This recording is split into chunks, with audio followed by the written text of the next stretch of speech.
Hey guys, welcome back to my channel. Welcome to another video.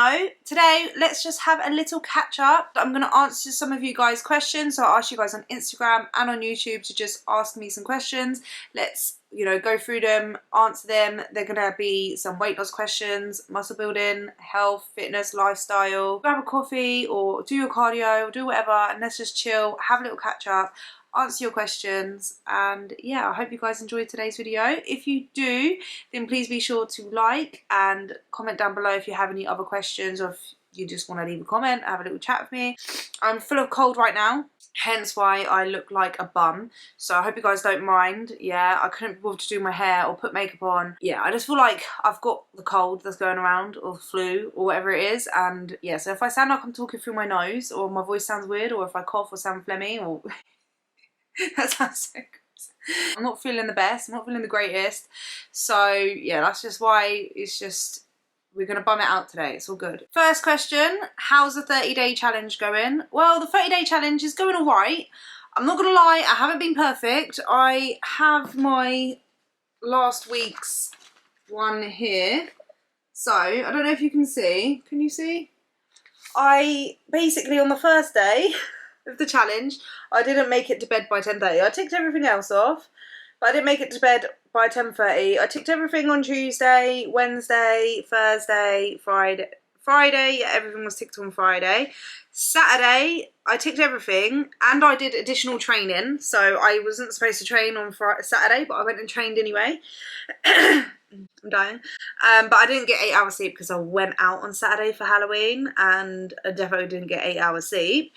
And then on Sunday, I didn't eat 3 healthy whole meals with protein and veg. I was hanging, I'm not gonna lie, I had McDonald's. My eating wasn't just the best on Sunday because I was just trying to recover from Saturday because I drank a lot of alcohol on Saturday. So that failed there. And then I didn't get my 10k steps because I was so hanging I could barely move. I did get out for a walk, but my watch was dead, so I didn't track my steps. And I know I didn't get 10,000 steps, so there was that. And but I did get to bed by 10:30, so yeah. So what I thought I would do, right, I don't know if this is just me trying not to make myself feel like I failed because I didn't tick every single thing off, but what I did was I counted how many tasks I had over the course of the week, which ended up being 38, and I scored 35. So I counted all of the ones I ticked off, and I got 35 out of 38. That's not 100%, but we're not trying to aim for perfection here, guys. We're aiming for, good enough. 35 out of 38, if you did a test, that's almost, you would say like almost full marks. So I feel like I passed, right?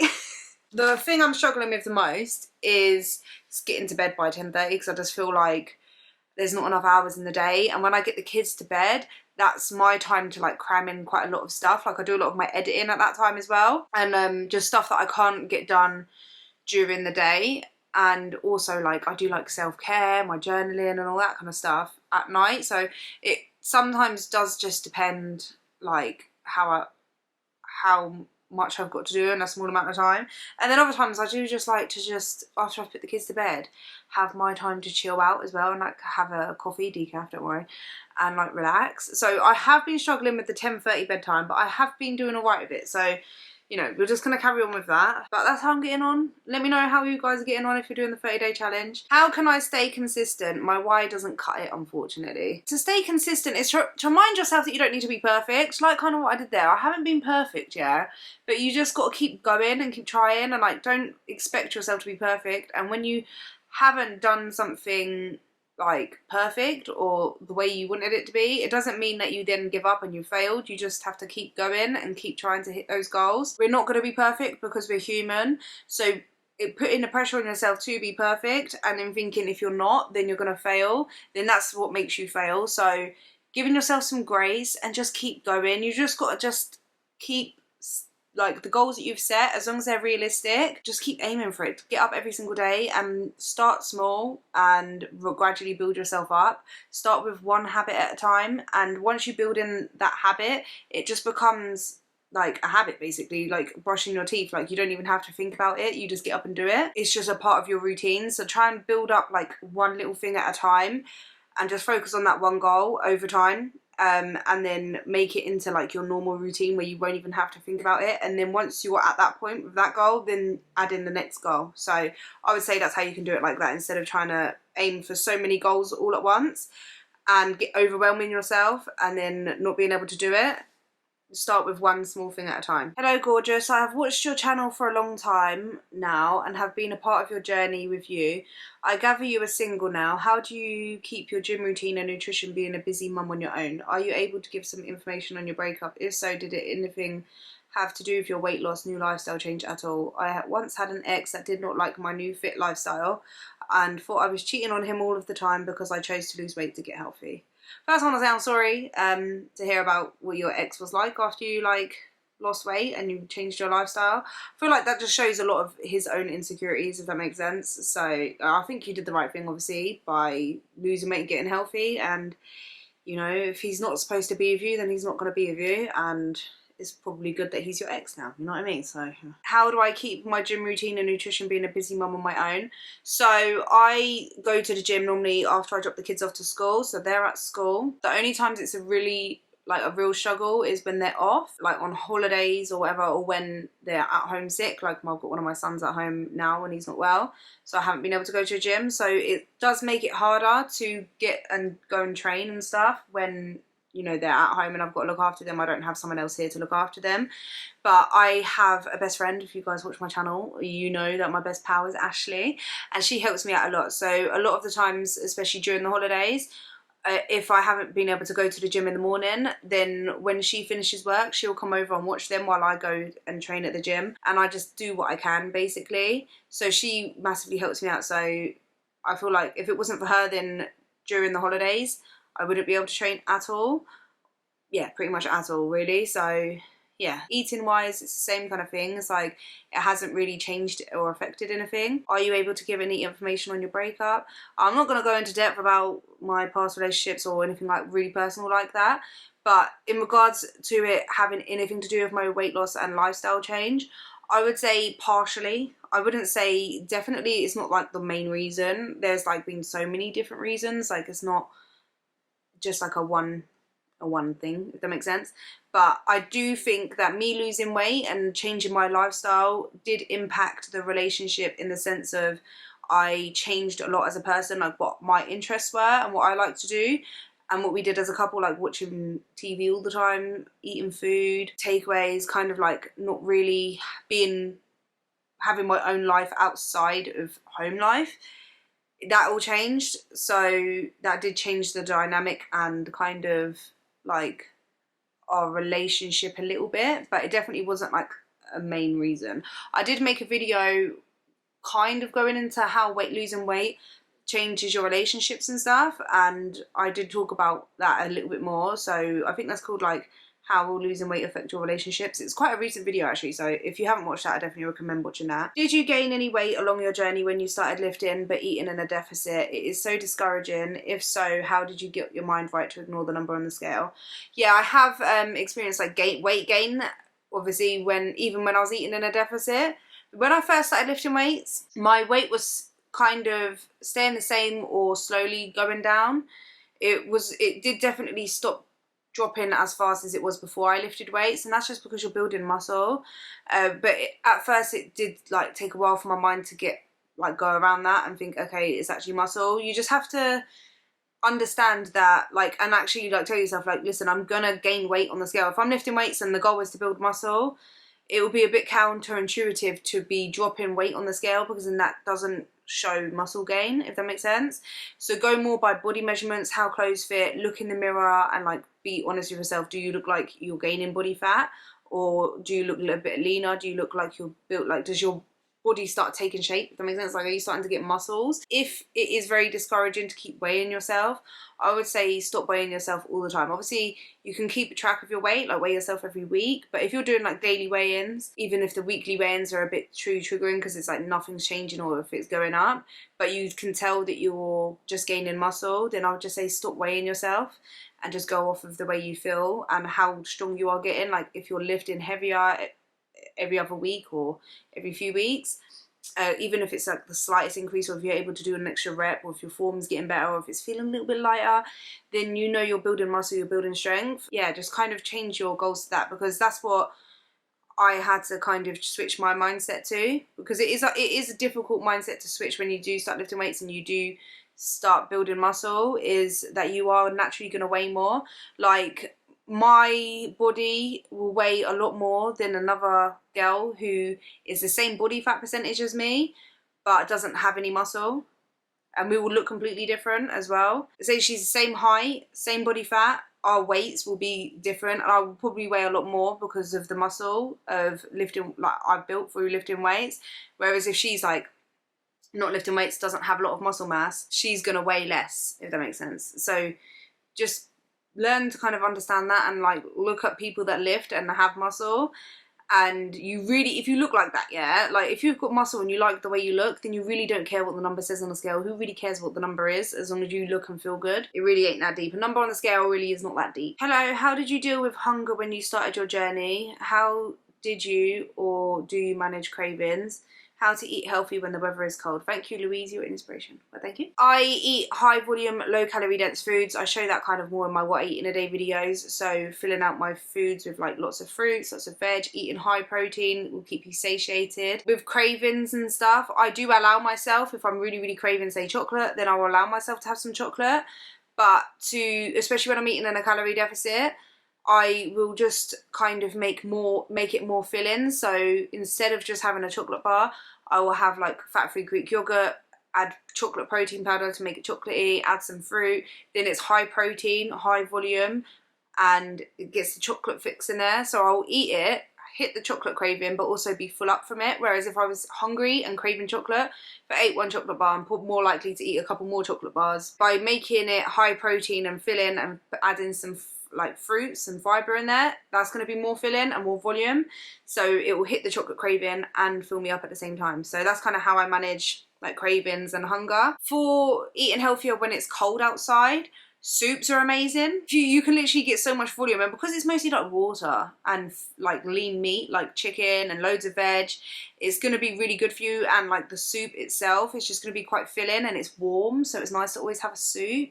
I've been having a lot of soups recently, but to be fair, I haven't really been making them myself, so I do need to learn how to like make. I do know how to make soups. Actually, I did make soups like last year and stuff. I need to just get back into making soups, but soups are really good. Casseroles, hot meals basically, like you can still eat kind of the same. So like chicken breast. I love my chicken breast, rice and veg, Fernando sauce, banging mate. Breakfast, nice hot breakfast like oats, Weetabix that I make into like a porridge, French toast. I do eat a lot of salads for lunch even now, but I have been kind of changing that for soups, to be fair. As the weathers have been getting colder, it's just nice to eat something hot when it's cold outside. I do love a hot chocolate in the winter, so I've got to start drinking the Options hot chocolate. Because it's like a lower calorie hot chocolate, and just making sure I've saved calories up in the evening for that. It's got a nice hot chocolate in the evening.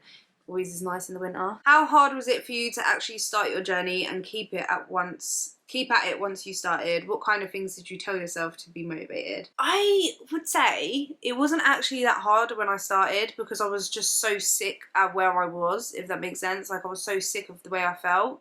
It was hard to get to that point, if that makes sense. Like, up until that point, I wanted to lose weight, and I would try and I'll give up basically after a day or two. I might have made it like a couple of days, but once I reached the point where I actually started my journey in January, I was so sick and tired of how I felt that I just was so ready, and like it didn't really feel that hard. Like, I feel like the most hardest part was just learning about what to eat instead of what I was eating and making the changes. But I did keep it really simple, and I did stick to the same kinds of foods.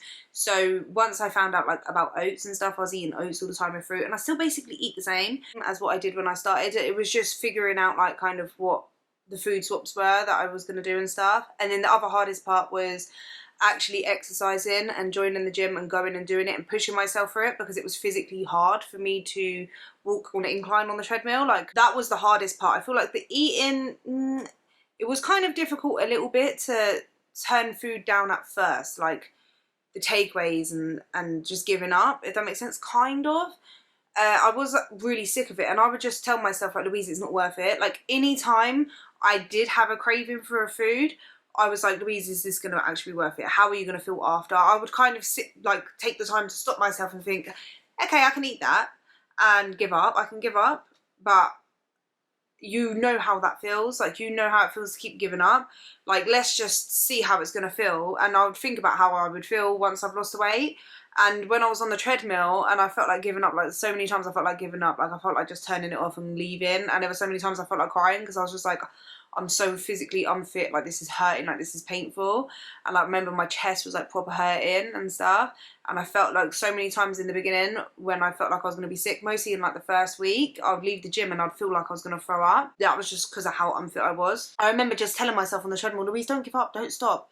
Think about, and I'll just think in my head, I'd picture myself having lost the weight. I would try and imagine how it would feel to like look in the mirror and see myself slimmer and healthier, and how I would feel like just knowing that I've lost the weight. It would just get me through. So I'd basically just daydream about my future if I carried on. And if I do this session, and I would always think that as well, I'd always think, I wouldn't think like, oh, all of this, the stuff I've got to do in that week. I would just think about what I've got to do now, if that makes sense. Like, I wouldn't think about what I've got to do after. I would just think about what I've got to do now, which at that time, say it was walking on the treadmill, I'd think, okay, I've only got like 20 minutes left. It's cool. We're going to do this. Let's just get this done. If I do this, how am I going to feel? How is that going to like change the way I am in the future, if that makes sense? Like, I would picture myself having lost the weight just from doing this one thing. Like, I won't think too much about like everything I've got to do or how long it's going to take. I would just think, this time next year, how am I going to feel? How do you deal with bad days? On my bad days, which I do have sometimes, it does all depend. Like, if I'm really, really, really drained and my body is really, really tired, like sometimes like when it is like that, then I will skip training and just go for like a long walk. And I like to go to, there's like Burnham Beaches in Black Park, which is like country, is it country? They're like a woody area basically, and it's quite quiet and peaceful. So I will go for like a long walk there. So I deal with it by, if my body isn't tired and stuff and I know I should train, I'll still go and train and I'll do my training basically. And I will always make sure to get out and go for a walk. But obviously if my body is really tired, it's sore, and I feel like I do need a rest day, then I'll obviously take an active rest day and I'll go for a nice long walk. And then what really helps me is doing some journaling. So in the evening, I've started to like write all of my thoughts and feelings and get everything from my head onto paper. It just makes me feel better, and I feel like it helps me process like my emotions and how I'm feeling and all that kind of stuff. I like to run like a really like hot bubble bath, light some candles, put a face mask on and do like self-care. It makes me feel better. And also, like, you know, I'm not gonna lie, sometimes when I have a bad day, I will go on Shein and I'll order some clothes. It just makes me feel better. I'll sort my hair out. I'll basically like do my exfoliation, I'll tan, and I'll just make myself look better, like do all the self-care bits, and it just makes me feel better outside, if that makes sense. And then I'll try and get a good night's sleep, and I wake up the next day and I just try and have a fresh mindset, and I'll tell myself like it's gonna be a good day, and I try and stay positive. And it just, I feel like that always just helps me. Yeah, lighting candles massively helps, and just making everything like calming and relaxing around me, and stepping away from social media. I feel like you may or may not have noticed I have taken a bit of a step back from like social media a little bit, just more to kind of, I feel like being on it 24/7, it's not good for your mental health. So I've kind of made myself have a little bit of a step back. And so when I am having a bad day, I probably won't go on social media at all. Oh, this is a really good question, but I don't know how to answer it. You have talked about how the weight loss allowed you to let your real self out. What are the fears that cause us to sabotage that process and avoid letting that real self out? How did you overcome that? Okay, I think, at least for myself, I'll speak for myself because I don't know all of the reasons why we might sabotage this, but it could be the fear of being rejected for who you actually are. I feel like when you do overeat and you gain weight and you build that barrier and you kind of hide yourself away, it's because that outer layer basically of yourself is like that protection, and it's protecting the real you. So I feel like the reason why we might sabotage ourselves from letting our real selves out is the fear that the real you isn't good enough, or people won't accept the real you, or if you are yourself and your real self and people don't like it, then it almost confirms the fear that you have that you're not enough. So I do think the way you can kind of get over that is it has to start with like self-love and self-acceptance. Like you have to know who the real you is. So get to know yourself, actually figure yourself out, what you like, what you don't like, what your personality, like everything that makes you you. Figure that out, because you need to know yourself first to actually become your real self, and learn to love and accept yourself for who you are. And once you learn to love and accept yourself for who you are, then it doesn't matter whether people love and accept you, because you love and accept you, and the people that are meant for you and that are meant to be in your life will love you and gravitate to you because you are you, if that makes sense, and they're supposed to be there and they'll accept you no matter what. I can relate to that myself, because obviously that was something that I feel like was actually an underlying fear of mine. And I do think that you can learn to love and accept yourself, but you will never kind of get over that fear until you actually push yourself to just be yourself and show yourself basically that that fear is irrational, if that makes sense. Like once you learn to be yourself and you see that people love and accept you for who you are, then it can, like, it will break past that fear, if that makes sense, because it shows you that it's not a rational fear to have. And when people do not like you for who you are, it doesn't change anything. Like, they don't affect you that much because they're not supposed to be in your life anyway. So, you know, not everyone is going to like everyone. Do you know what I mean? Like, we're not going to be everyone's cup of tea. I see a quote on Instagram and it was like, you're not going to be everyone's cup of tea, but that's probably because you're not a cup of tea, you're tequila, right? And I like that quote, so we're going to say that. Has weight training helped improve with the appearance of your thighs? In this picture, you look like you have zero cellulite, but maybe you didn't have it in the first place. Do you have any tips for minimising cellulite? I did have cellulite a lot when I was bigger. I still do have cellulite though. Cellulite is normal. I've noticed it like on girls that are really slim and not a lot of body fat. And even when I was like very, very low in body fat for my bikini competition, I still had cellulite. And I feel like getting that lean and still having cellulite showed me that it's not a bad thing and it's just normal. It's just some people have, a lot of women actually have cellulite. A lot of people have cellulite regardless of their size. It is worse when I have more body fat. Like the more body fat I have, the more cellulite I have. But even when I don't have a lot of body fat, I still have cellulite, so it's just normal, right? But I have noticed that when I am lower in body fat, it is a bit better. I also get worse cellulite when I'm watery. So if I'm holding a lot of water, whether that's like time of the month, or I've eaten a lot like of sodium and not the best kind of foods, and I'm feeling quite bloated and watery, I notice it so much more now. Like if I have a day where I've eaten a takeaway or something that's like quite high in sodium, and the next day or the next couple of days I'm quite bloated, I notice it on my face. Like my face is one of the first things I notice it on. It goes more round and puffy, and like my body just feels and looks more watery, and then on those days my cellulite looks the worst in my opinion. I don't know whether it's like to just manage your sodium, like not to eat too much salty foods where you're bloated and puffy, basically, like sodium and carbs that just make you puffy. I noticed that makes my cellulite worse, but it just is what it is. This is what the body does, isn't it? And then yeah, weight training has improved the appearance of my thighs, I feel like, because I like to have like shape on my thighs anyway. I didn't necessarily like it when my legs were quite slim. Like after I lost a lot of weight, I didn't really have a lot of muscle on my legs and they looked really like skinny. But at the time I didn't feel like they looked skinny though. I felt like they didn't look great. But looking back on pictures, I'm like, they were actually pretty skinny. And I prefer to have like more shape in my thighs. It's just preference, isn't it? So building muscle on my legs has given it a shape and also filled out a lot of like skin that I might have that is loose on my legs.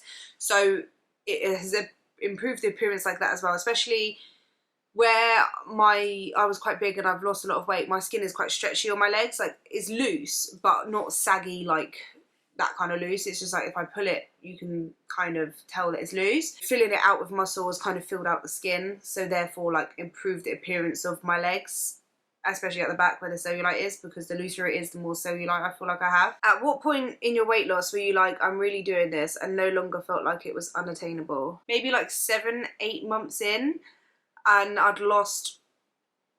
pretty sure I'd lost about 80 pounds by then, 7-8 months in. And I was so close to my goal, and I was like, this isn't being that hard. Like, I just remember feeling like, oh, I've actually lost so much weight and I'm nearly at my goal, and it's not that hard. It's not as hard as I thought it would be, and I don't feel like I'm restricted, like over restricted to the point where I'm like not happy with my life. And I was like, if I carry on doing this, I'm actually going to hit my goal. So it was like around that time. How to get a good mindset to not cheat on your diet and not give in to temptation. I would say by making sure that no foods are off limits completely. If you tell yourself that, okay, I'm losing weight, but I can't eat this, this and this, then you can cheat on your diet, because if you have any of them foods, which the chances of you having them are probably quite high, that would be cheating on your diet because you've told yourself you can't have that. Whereas if you start your diet by saying, I'm changing my lifestyle, which means that this is going to be the way I will eat pretty much for the rest of my life. So I can't tell myself I can't have anything at all, because that's not really realistic or sustainable. So I can eat whatever I want, but it just have to be in moderation. So majority of my diet is going to be fruits, vegetables, protein, carbs, like getting your foods from more whole food, your food from more whole foods, and then in moderation within my calorie amount, my calorie budget, I can have whatever else I want, whether that's a donut, whether that's, okay, one day I'm going to eat a takeaway, or one day I'm going to eat a pizza, or just any foods that you want to eat, you can have that, just as long as you're filling up the majority of your diet with whole foods, and then including that within your calories. Then that way you don't have a mindset of, oh, I'm going to cheat on my diet, or if I've had this, I've cheated on my diet, because that mindset I feel like isn't helpful, because then it's quite negative and it can come into a spiral, like a cycle, where you eventually will eat something that you're not allowed to eat. So then you've considered yourself cheated on your diet, which cheating is a negative thing. So when you think of yourself as, oh, I've cheated on my diet, then you think that's negative. So then you feel guilty. And then what happens a lot of the time when you feel guilty, you'll think, oh, I failed. And you go into negative self-talk. You feel bad about yourself. When you feel bad about yourself, you're not feeling obviously positive. So then you will turn to food and just be like, do you know what, forget it. I'm just going to eat as much of this as I can, and then I'll start again tomorrow. And then that's so unhelpful. Whereas if you have the mindset of, I can include anything in my diet, and then one day you wake up and you're like, oh, I feel to go get a Krispy Kreme donut today. And guess what? I'm not cheating on my diet, because this is allowed. I'm allowed to go and have it. So you wake up, you have a healthy whole breakfast, and then maybe you have lunch, but then you make it, you know, you want to go to Krispy Kreme later and get a donut, so you end up going for a lighter lunch, so you're saving a little bit of calories. And then you go to Krispy Kreme and you grab a donut, and that fits in with your calories, and you might have a lighter dinner so that it budgets it all in for the calorie amount that day. And then you go to bed, you've not cheated on your diet, you feel positive because you've still eaten your meals that is healthy and whole foods, you've still hit your protein, you've still eaten your fruits and veg, and you've had a yummy donut as well, and you don't feel bad about it because you know that you was allowed to have that donut. And then you're positive, and then that's the way you can avoid that negative mindset. So do you work out every day? I work out 5 times a week, Monday to Friday, but then sometimes I will go on the weekend instead. In which direction are you going with your muscle building goals? What's next for Louise? So I have been starting to train for powerlifting, and I really wanted to do a powerlifting competition, but since I've started powerlifting training, I do enjoy it. I do like it. I do like getting stronger in like the bench and squats and deadlifts. But I am really missing building muscle and like training for bodybuilding and like actually seeing my muscles grow. Like I miss doing like a whole back session, or just glutes, or just shoulders. Like I miss training those things. Like I miss training in that way. So I've spoken to Pete, who's my personal trainer. Normal muscle building, hypertrophy training, but also like with the squats, bench and deadlift, if I can train them, just them 3 within that, but only them train for strength, so only do the strength rep ranges with them. And he said he will have a look and see what he can do, because I want to train strength in them, but I want to do bodybuilding as well. So I want to do like power building, I think that's what it's called. It's like powerlifting and bodybuilding. It's not optimal, I know, but I just really like training for hypertrophy. I just prefer it. I miss it. I like building my body and changing my body. I like seeing my body change. It's really motivating for me. I mean, I do enjoy powerlifting, but I just don't feel like I enjoy it as much as like bodybuilding. I feel like I'm not as excited for a powerlifting competition as I thought it would be. Opinions on PEDs. Would you ever be tempted to try any? Opinions on PEDs, I don't really have too much opinions on it, to be honest. Obviously it's not good for your health. I do think a lot of bodybuilders and competitors are obviously on PEDs, but I do think there's probably a lot of people that you would look at the gym and you wouldn't think they're on PEDs, and they probably are. I feel like you probably shouldn't take PEDs if you're not at a high level competitor, because then kind of like, what's the point? You're damaging your health for like no reason. But if you do it, I don't judge anyone that does it, to be honest. Would I ever be tempted to try and eat? No, I don't think so. I haven't been tempted to try and eat yet, and I don't see myself ever being like a high level competitive athlete. So I personally wouldn't see a need to take any. So yeah, but I don't really judge anyone for doing it. I feel like everyone can do what they want with their body. Like I don't really care that much, to be honest. So yeah, it is what it is. If you could pick 2 exercises to help tone the underarms, what would they be? I'd say putting the fork down, losing body fat first, losing body fat, cutting your calories first, and then to build like muscle, I would say to build up your whole arm basically. Underarm, you would be probably more working like your triceps. So I like the tricep cable pull downs. I like overhead tricep, whatever they're called, with the dumbbell. So you hold the dumbbell there and keep your elbows in, and then you would like push it up like that. Tricep, what are they, tricep extension? I don't know, dumbbell one. Dips are really good for your triceps. Skull crushers. The cable machine, like so you've got like the cable rope pull down, and then you've got like the straight bar. And then I also do like the reverse pull downs as well, tricep pull downs. Yeah, so those kind of exercises for your tricep. But I would say like, if you want to tone your arms, I feel like working on all areas of your arms, so like your biceps, your triceps, and your shoulders, and like your rear delt, your front delt there, just to kind of give it all a nice, kind of fill it out with muscle, innit? Get jacked. How to approach a family member in a sensitive way about their weight and health. Oh, I feel like that is so tricky, because it just does depend on the person. Some people need more direct and like straightforward kind of talking to, if that makes sense, and other people are a little bit more sensitive, aren't they? So I would personally say, like, instead of telling them that you need to lose weight or tell them that you're worried about them, I feel like the most sensitive way and the safest kind of way is, instead of saying that to them, obviously some people are like tough enough to kind of take it. Like, if you're like, listen, I'm worried about your health, like, let's do something about it, if that makes sense. The most tactful way is to encourage them to do healthier habits, or to start to exercise or eat healthier. So by encourage them, I mean like invite them to come to the gym with you, invite them to come for a walk with you. Maybe if you just start talking about how you're making changes, and kind of say, how about, have you ever thought about, I don't know, tracking your calories at all, or adding fruits and vegetables to your meals, or kind of that kind of way. So encourage the habits without actually saying you need to lose weight. That's what I would do. I don't feel like it's my place to tell anyone they need to lose weight. If they haven't expressed that they need to lose weight, I don't feel like it's my place to say anything. I might encourage the habits and say, do you know what, I'm actually having so much fun going out for walks and like grabbing a coffee. Do you want to come and grab a coffee with me and we can go for a nice walk? You'll see how much better you feel by doing that. Or I've started this new class at the gym. I love going to spin class. I feel so good after. I'm feeling good, and like I really want you to come with me and see if you enjoy it. Those kind of things. Or I've just started adding loads of veg to my meals and like making it more filling, and I'm telling you, like, you will love this new recipe. Like, let me cook for you, or let's make it together, or let me give you the recipe and you can try it.